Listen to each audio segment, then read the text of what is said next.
What's up, guys? DK here with Collector's Impact, and today I have this submission that's going out to SGC, and I wanted to share it with you guys. So this is actually another sort of a test submission for a few reasons, and I'll go ahead and show you what these cards are and why they're tests, at least some of them. Alright, so the first card is this Elektra 3D Lenticular card.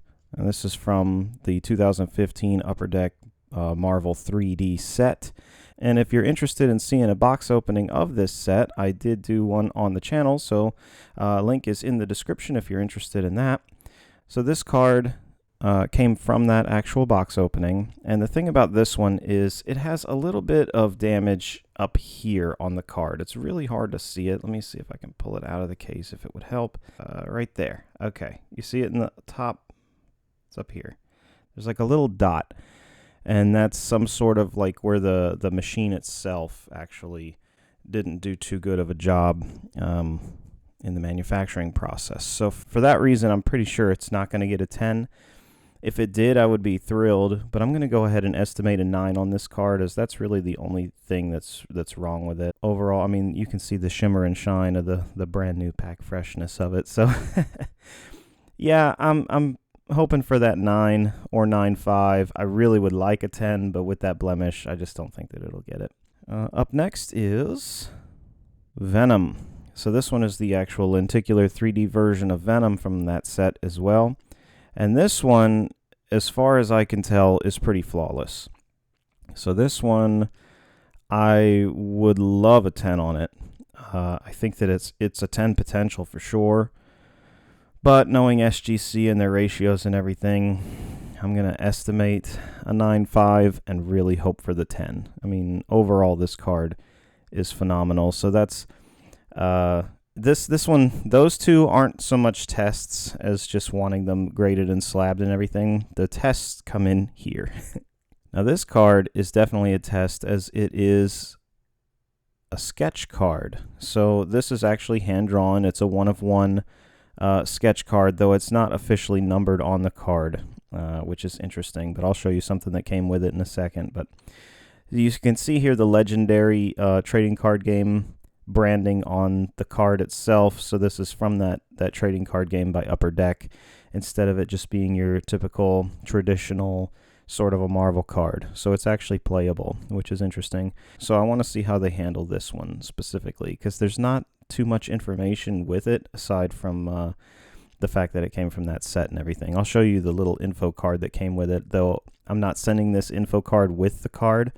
Maybe I should. I don't know. Yeah, so here's the little info card that came with it. So it tells you about the hand-drawn, one-of-a-kind, Marvel art sketch card. And that's pretty much about it. It shows the set and the information and stuff. So this card definitely helps to authenticate it in terms of where it came from and all that kind of stuff. But I'm assuming that SGC will have that information. So that's my mild test there. And then the bigger tests come in with these cards. So up first here is this Zoe Saldana as Gamora card. This is from the Marvel Black Diamond 2021 set. This is part of the Exquisite Collection, like subset within the Black Diamond set. And this card is extra special because it's actually numbered, and it's numbered 1 of 23, which, being the number 1 in an issuance like that, makes it the, quote, alpha card. So the alpha card and the omega card in a series like that usually command slightly higher pricing, sometimes drastically higher pricing, but in this case I think it's just slightly. Yeah, it's number 1 of 23. I'm pretty excited about it. And it's the gold version, too. So you can see the gold foiling here. So this is a pretty nice card from this expansion. And I'm really excited to see how they handle it. The thing is, this card's thickness is 138 point thickness. And there's a bit of cloudiness online regarding the thickness that SGC will grade. SGC, I've seen some horror stories where they reject certain cards because they're too thick. So I emailed their support team, and they said that their max thickness size is 160 points. So this is 138. I'm hoping that it will get graded and slabbed. We're going to see.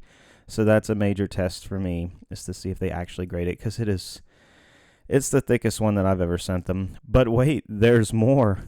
And the final card in this submission is this Zoe Saldana as Gamora Black Diamond Double Diamond Retro Diamond Relics cards. Man, that's a lot of diamonds, but that's that's what this card is officially titled. Black Diamond Zoe Saldana as Gamora Retro Diamond Relics Double Diamond is the official name of the card. And this one is numbered 5 of 18. So yeah, it's a pretty rare specimen here. This is the purple edition. I'm not sure how many colors and subsets there are of these particular like retro diamond editions. These are the rarest types of cards in the set. So I'm really excited to see how they handle this. And in terms of the thickness, this is really pushing the limit because their limit is 160. I measured this one to be 150. So I'm really hoping that they don't reject this. I want this in a slab so bad. So that's definitely the test here. And if they do properly slab it and everything, I'll probably be seeking out a few more of these kind of cards to add to my collection. In terms of my Marvel collection, they're a little different from what I normally have with the artwork. These are much more like movie focused with the actor and actress pictures and everything from the movies, from the actual like Marvel Cinematic Universe movies, but they're kind of cool. They're pretty unique, and they have good low number sequences and everything, so it's pretty cool. My main concern with these types of cards is how they're going to age into the future, since they are based on like the movie franchises and not necessarily the timeless nature of the actual comic books themselves. Having the cards and characters based around the artwork might give it a little bit more shelf life and everything, depending on how the movies are perceived and age into the future. You know what I mean? That's my only concern with these types of cards, but since they're such like low issuance and rarity and everything, hopefully they might still pack a punch well into the future. That's my hope. But yeah, just wanted to share that concern as well. All right, guys. Well, that wraps up the video for today. Hopefully you enjoyed seeing these 5 random cards that I'm sending in to SGC, kind of pushing it to the limit and seeing how far we can go with thickness and unique things like these one-of-one illustrations. So if you enjoyed the video, please do remember to give it a thumbs up, as that greatly helps with the channel. And if you want to see more content like this in the future, please subscribe to the Collector's Impact if you haven't already. I greatly appreciate that. Thanks again for coming by, and I hope to see you again next time. Take care.